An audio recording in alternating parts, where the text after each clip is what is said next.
Sa nakaraan na video natin, ay natapos tayo ng matulungan ni Bai Luchen ang batang babae na si Yunru sa baliw na babae na kasapi sa Blissful Palace. Sa ating pagpapatuloy ng kwento, sa kabilang bahagi ng lugar may makikita na isang malakas na kidlat at sa pinakagitna ng kidlat na ito ay may masisinagan na isang tao. Na ang tao pala na ito ay walang iba kung hindi ang disciple ng ating bida na si Miss Yu na kinakaharap ang kidlat sa ginagawa nitong pagko-cultivate. At makaraan naman ng ilang minuto ay tumigil na rin ang napakalakas na kidlat na kumakalat sa lugar. At nang tuluyan na nga nawala ang mga kidlat ay agad ito nilapitan ni Little Dream, na siya naman ikinabigla ng dalaga gayong may bigla na lamang humawak sa kanyang balikat. Dahil sa gulat ni Yu ay sinabihan niya si Little Dream na huwag mo nga ako takutin ng ganyan. Inis naman na tumugon si Little Dream na ikaw ang nakakatakot para sa akin. Ang kidlat na naakit mo ay ganap na halos wasakin na ang buong lugar. Sino ang demonyo na mag-cultivate sa pamamagitan ng pag-akit ng Thunder Tribulation mula sa kalangitan sa kanilang sarili? Ang mga baliw na tao lamang ang mag-cultivate ng gaya ng ginagawa mo. At tingnan kung ano ang nangyari sa iyong kamay. At habang pinagmamasdan naman niyo ang kanyang kamay na puro galos ay sinabi naman niya na ang landas ng paglilinang ay isang landas laban sa kalangitan upang magsimula. Kung nais kong makakuha ng isang bagay, kailangan kong may isakripisyo.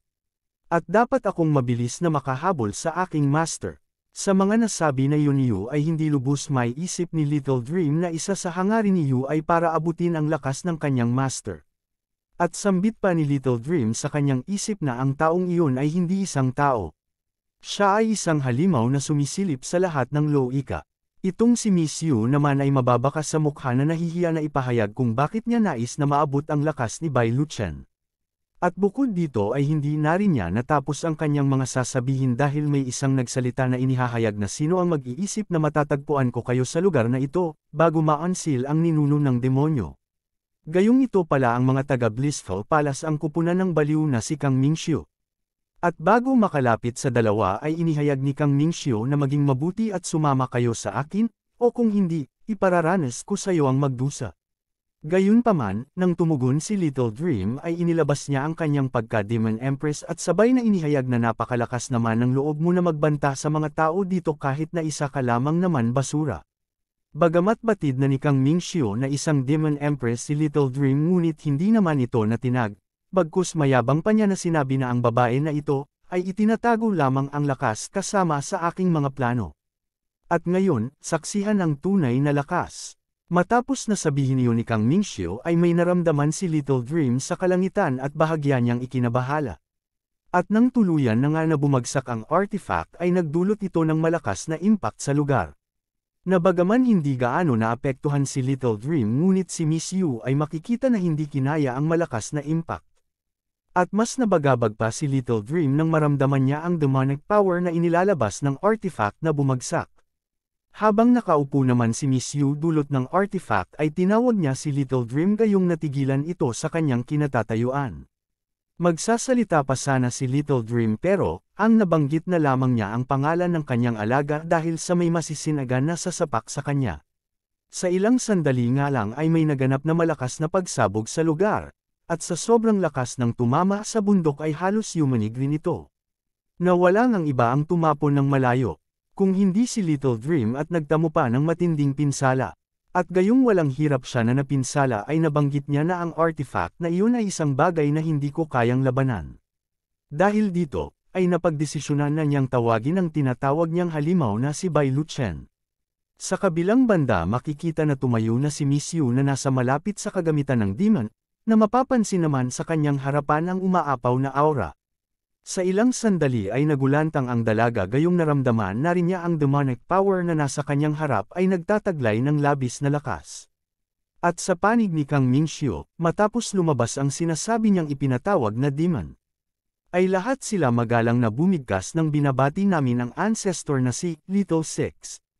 Inis naman na tumugon ang tinatawag nilang Little Six na ilang beses ko ba dapat na sabihin ito.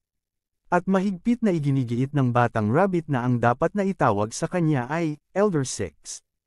Ang nilalang na ito ay ang Demon Ancestor, na may pangalan na Chang Xiaoliu. At ang mga sumunod na kaganapan, ay ang pagpapakita sa lugar na ito kung saan makikita ang animoy sapot ng gagamba. At sumunod na lumabas ay si Miss Yuna, na tila ay walang malay tao, hindi rin naman nagtagal ay nagising na ang dalaga. Gayong nakagapos pala ang dalaga, nang nakita niya ang kanyang kalagayan ay takang-taka ang dalaga kung bakit humantong sa ganito ang kanyang lagay sa mga oras na ito. Makikita naman ang demon na si Chang Xiaoliu sa ibaba, at sa bandang unahan ay makikita ang grupo ni Kang Mingxiu na tila may ginagawang ritual na hindi naman maunawaan ni Miss Yu kung para saan ang ginagawa nila. Makikita naman sa lugar ni Kang Mingxiu ang ilang talisman, at kasabay nito ay ipinahayag ng baliw na babae na ito na ang tamang oras, magsimula na tayo. Maging ang mga dalaga mula sa 4 Art Department ay makikita rin dito sa lugar na siyang ipinagtaka ni Miss Yu gayong bakit raw pati sila ay dinakip rin ng mga taga Blissful Palace kasama ni Chang Xiaoliu ang ika-6 na Demon Ancestor, at dahil dito ay napagdesisyonan ni Yu na kailangan daw niya na tulungan ang mga babae, na mga taga 4 Art Department, kaya naman sinisikap niya na kuryentehin ang nakagapos sa kanya, ngunit habang ginagawa niya ito ay bigla naman nagsalita si Little Dream, na sinasabing ang iyong ginagawa ay walang saysay. Ang sutla na ginawa ng Empress na ito ay hindi isang bagay na maaari mong masira. Na siyang ipinagtaka ni Miss Yu gayong si Little Dream pala ang may kagagawa ng pagkakagapos niya. At sambit pa ni Yu na Little Dream, bakit mo ako tinali? Ipinagkanulo mo ba ang aking Panginoon? Sarkastiko naman na tumugon si Little Dream na binabanggit na, anong ipinagkanulo? Ito ay tinatawag na adaptang sa sitwasyon. Dagdag pa niya na ano naman ang magagawa ni Bai Luochen. At sinabi rin ni Little Dream na ngayon, ako ay isang tagasunod na ng Great Ancestor Chang Xiaoliu. Sa inamin na iyon ni Little Dream ay tinitigan siya ni Miss Yu ng matalim na tingin, at sabay sinabi niya na ngunit, bakit ka rin naman nakatali? Tugon naman ni Little Dream na ito ay dahil mayroon ako isang dahilan. Na bahagyang ipinagtaka ni Miss Yu gayong marahil ay di niya maunawaan ang mga pinaplano ng Demon Empress sa mga sitwasyon tulad nito. Gayunpaman, tuluyan na nenas ang dalaga kay Little Dream kaya naman iniugan niya ang kanyang sarili upang saktan ang loko niyang kasamahan, at pabulong din niya na sinasabihan si Little Dream na ibaba mo ako rito ngayon din. Hindi ka ba natatakot na kapag dumating ang aking master ay tiyak na bugbugin ka noon? At dahil sa ginagawa ni Yu, ay napilitan ng ipaliwanag ni Little Dream ang kanyang plano, ibinulong rin niya kay Yu na sa katunayan, ginamit ko na ang talisman. Nang pagsubaybay sa lokasyon, maglaro lang ngayon. Gayong kaya pala pabulong lamang nag-uusap ang dalawa ay nasa kanilang ibaba pala ang Demon Ancestor na si Chang Xiaoliu na kumakain ng damo. Ngunit kahit pabulong na lamang nag-uusap ang dalawa ay naingayan pa rin si Chang Xiaoliu. At galit niya na sinasabihan ang dalawa na hoy, itigil ang paggawa ng ingay. Huwag mo akong papuntahin dyan para lamang patahimikin kayo. Nakaagad naman humingi ng paumanhin si Little Dream sa pagkagambala ng Demon Ancestor sa pagkain ng damo. Pero, natigilan rin naman si Chang Xiaoliu dahil sa may bigla na lamang malakas na nagsalita na, anong mali dito? Gayong ang sumigaw pala ay si Kang Mingxiu, na tinatanong ang Ghost Ancestor kung bakit hindi pa din nagpapakita at tanong rin niya na kung hindi raw ba sapat ang soul na inialay niya rito. At habang ginagawa ni Mingxiu ang pagpapatawag ay mayroong dumating, na mula sa Ghost Refining Sect, at ang babae na ito ay tinatawag na si Miss Violet o Ziling, na may lakas na nang nasa peak ng Nascent Soul Realm, at ang unggoy na nasa kanyang tabi na mula rin sa Ghost Refining Sect na may pangalan na Yang Cheng, na may lakas ng early stage Heavenly Avatar Realm. Ang unggoy na sinabihan si Mingxiu na sa palagay mo maaari mong ma-unseal ang Ghost Ancestor gayong may ilang daan ka lamang na mga kaluluwa. Habang si Miss Violet naman ay sinabi niya na ito na ba ang lahat ng maaring magawan ng mga taga Blissful Palace pagkatapos maghanda ng matagal. Tugon naman ni Mingxiu na sa dalawa na mangyaring huwag magalit.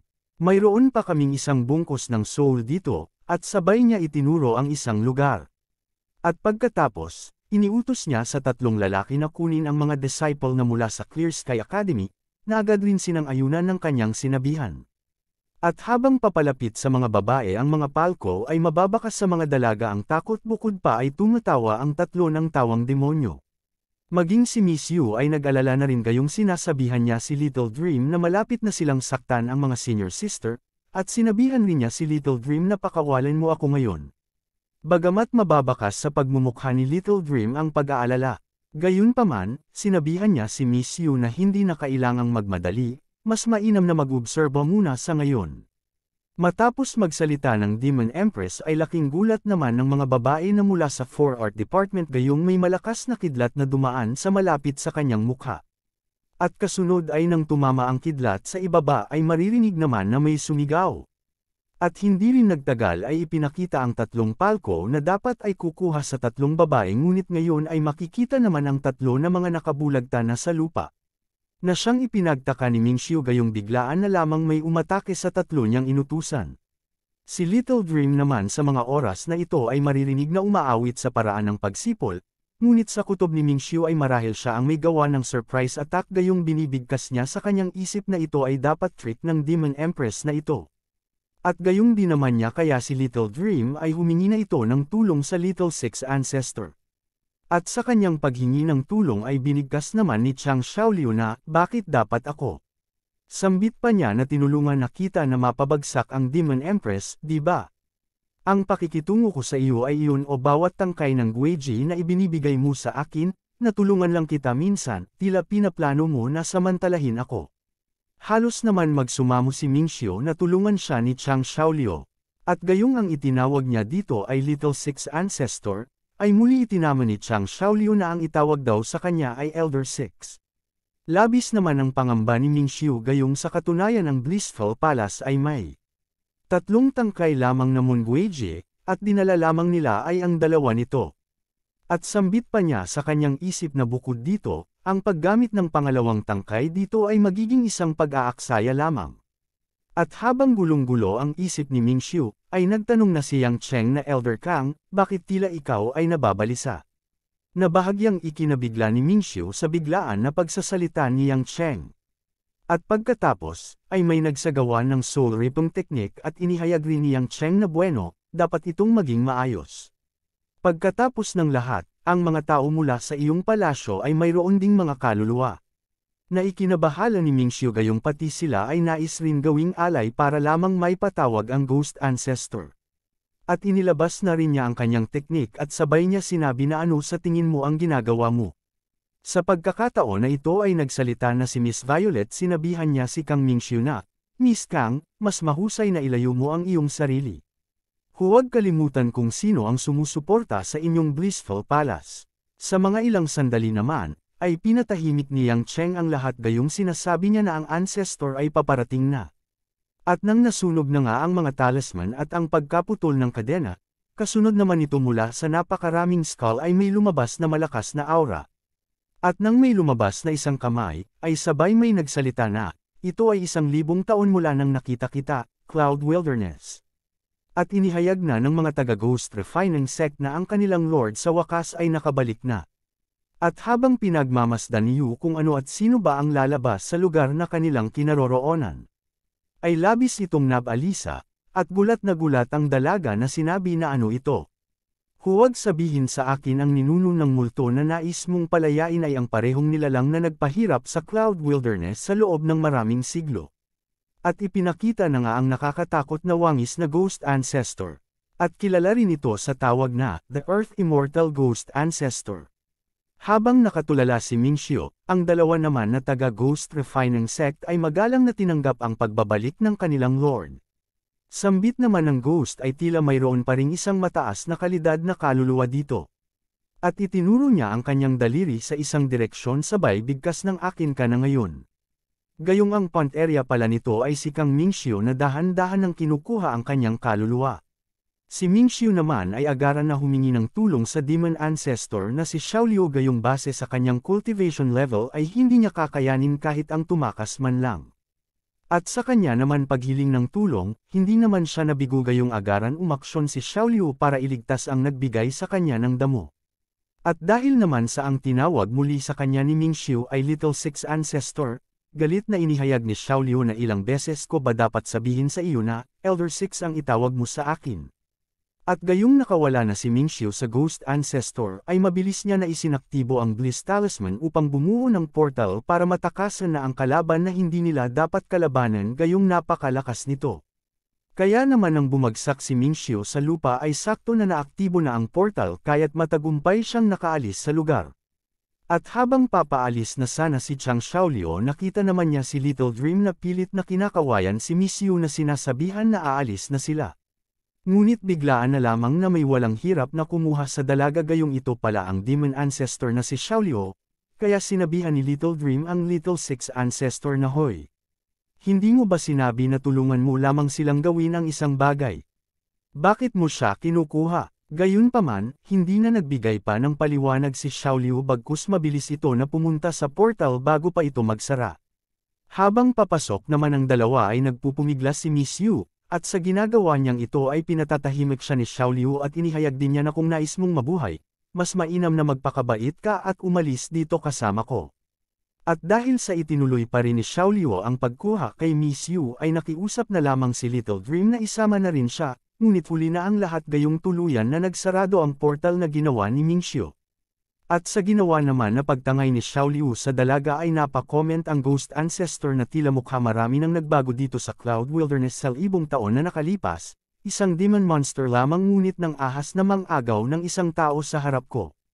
At sa punto na ito, nagbigay naman ng paliwanag si Miss Violet, sambit niya na ancestor, ang Ghost Refining Sect, ay pinigilan ng iba pang mga sekta sa nakaraang libong taon, kaya ang nagawa lamang namin ay ang makontrol ang maliit na sekta na gawin ang aming pagbid. Ang tao na iyon ay naatasan ng mga taga-refine ng sect upang tulungan na makalaya ka, sabay nakiusap si Violet na kung maaari ay hayaan na daw silang mabuhay. Sa inihayag na iyon ni Miss Violet ay nakaramdam ng galit ang Ghost Ancestor, na habang humihigop ito ng mga kaluluwa ay sabay rin niya na sinasabing ang mga walang pakundangan na brats ay talagang nang ahas na sugpuin ang aking sikta ng Ghost Refining Sect sa oras na wala ako.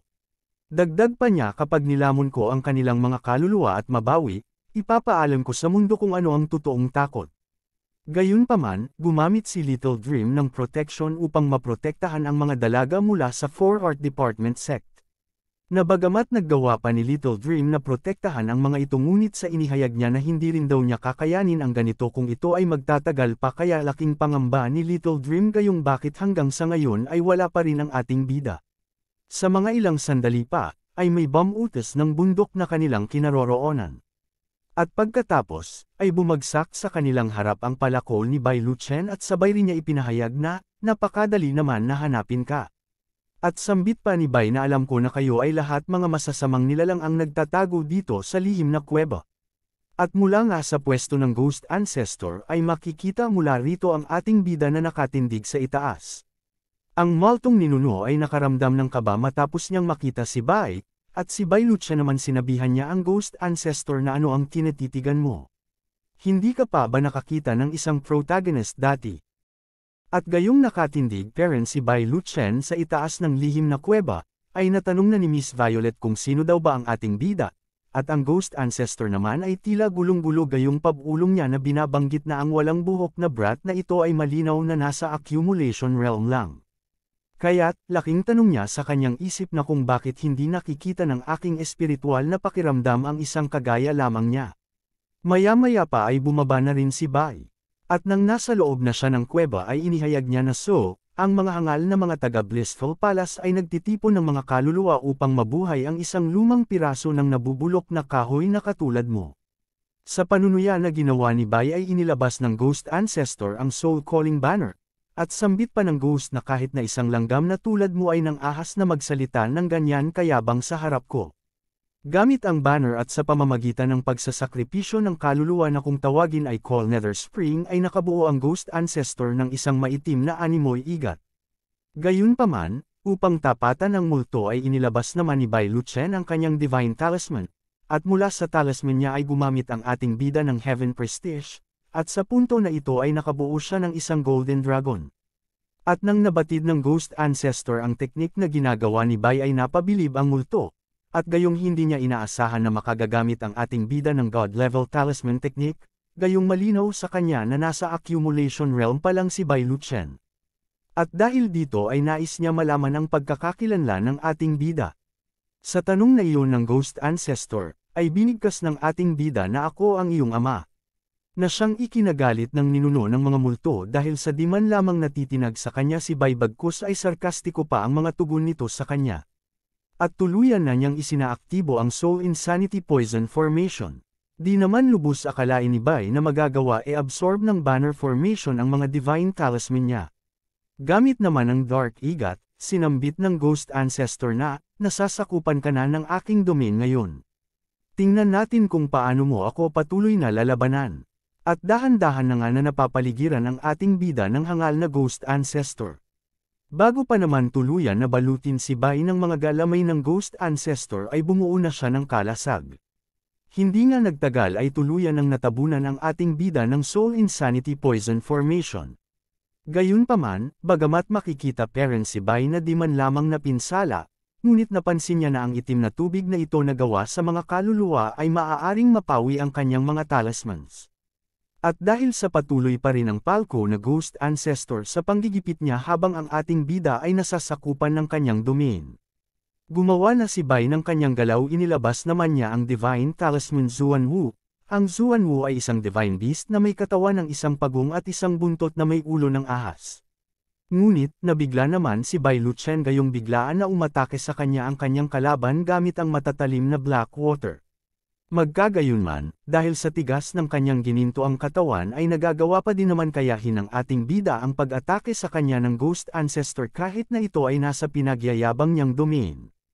Tuwang-tuwa naman ang Ghost Ancestor gayong nakikita niya sa mga kalokohan na pinaggagawa niya sa ating bida ay wala itong magawa.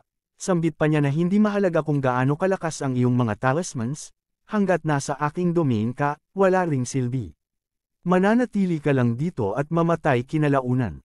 Dagdag pa niya na tingnan natin kung gaano katagal ang gininto ang katawan mo ay maaaring tumagal. Sa mga oras naman na ito ay talagang natigilan ang ating bida habang panay ang daldal ng mayabang na Ghost Ancestor. Maya-maya pa, nasambit ng ating bida sa kanyang isip na nakakainis talaga ang matandang mukhang utot na ito. At pagkatapos humingi na ng tulong ang ating bida sa system, at natanong niya sa kanyang system na ipaliwanag sa akin ang tungkol sa domain na ito. Ayon sa system, inihayag niya kay Bai Luchen na ang isang domain ay gawa-gawa na kakayahan lamang sa mga makalangit na yugto ng avatar at sa itaas ay maaaring magamit. Maaari itong lumikha ng isang battlefield na magbibigay kapangyarihan sa gumagamit, habang gising ang lahat ng mga kaaway sa loob nito. Napakalakas nito, at dagdag pa ng system na ang mga Ghost Ancestor na spiritual sense ay malawak at malakas. Madali lamang niyang mababago ang mga batas ng makalangit na daw sa loob ng kanyang domain, at sabay rin pinaalalahanan ng system si Bai na mangyaring mag-ingat. Matapos na mabunyag sa ating bida ang lihim ng domain ay napangiti ito, sabay rin niya sinasabi sa kanyang isip na talagang itinatago ng Ghost ang patakaran ng langit. Sambit pa niya na dinala lamang daw ng Ghost Ancestor na ito ang kanyang sarili sa pagkawasak. At gayong mababakas sa pagmumukha ng ating bida ang saya ay sarkastiko na sinasabihan siya ng Ghost Ancestor na sa wakas ay nawalan ka na ba ng takot? Nagagawa mo pa rin ngumiti kahit na ang kamatayan ay nasa iyo. Nagulantang naman ang Ghost Ancestor gayong biglaan na lamang dumampi sa kanyang ulo ang palakol ni Bai Luchen, at napatilapon ito matapos niyang matikman ang pangsibak ng ating bida, at sa nangyari na iyon ay hindi niya lubos akalain na magagawa daw siyang saktan ni Bai kahit na ito ay nasa sarili niyang domain. At dahil din dito gayong nagawa siyang mapinsala ay natanong niya sa ating bida kung ano raw uri na sandata ang hawak nito. Tugon naman ni Bai, "Oh, ito ba? Ang palakol na ito ay ginagamit ko upang ipangsibak sa mga kahoy na panggatong." Bagamat hindi nagsisinungaling ang ating bida ngunit hindi pa rin makapaniwala ang Ghost Ancestor na ito ay gamit lamang ng ating bida sa pagsisibak ng panggatong. At dagdag pa niya na syempre, ito ay dahil iginagalang ko ang Heavenly daw kaya naman ginagamit ko lamang ito upang ipang-chop-chop ng kahoy na panggatong.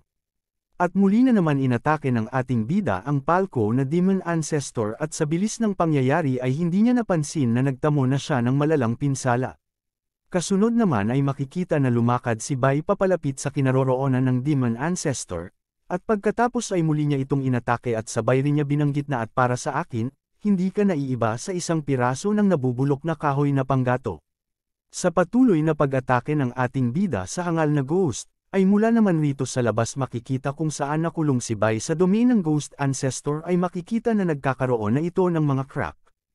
At habang dahan-dahan nang nawawasak ang domain na ginawa ng Ghost Ancestor, mula rito sa labas ay makikita si Little Dream na kasalukuyan ay bihag niya si Miss Violet gamit ang kanyang sutla, at sinabihan niya ito na mas mabuti kung magiging masunurin ka. Tugon naman ni Violet na nakakainis ka, ikaw ang unang mamamatay kapag lumabas na ang aming ancestor. Sa mga sumunod naman ay may biglang malakas na liwanag ang kumalat sa lugar na hindi halos matingnan ni Little Dream, at sabay rin niya nabanggit na ang matandang halimaw ba ang nanalo. At nang nawala na ang malakas na liwanag ay tumambad sa kanilang harapan si Bai Luchen na nagawang makalabas sa domain consciousness ng mayabang na ghost ancestor. Bukod dito, ay makikita na biyabit ng ating bida ang ulo ng ipinagmamalaki ng mga taga-ghost refining sect ngunit walang hirap naman na tinalo ni Bai gamit lamang ang kanyang pangsibak ng kahoy. Habang binabanggit ni Yunro ang pangalan ng ating bida, nagulantang naman itong si Cheng sa kanyang nakita. Sambit pa niya na paano ito posible. At ano ang nangyari sa aming ancestor? At gayong nagtatanong ito kung ano ba ang nangyari sa kanilang ancestor ay inihagis ni Bai Luchen ang ulo ng kanilang ninuno, sa mismong harapan niya.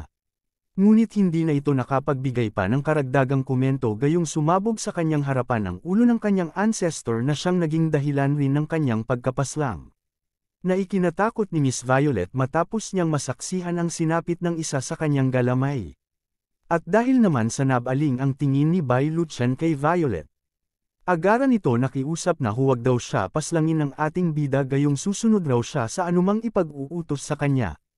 At dahil sa kanyang mga pakiusap ay sa halip na paslangin ng ating bida itong si Violet bagkus ay iniutos niya na dalahin na lamang ito sa akademya para sa interrogation.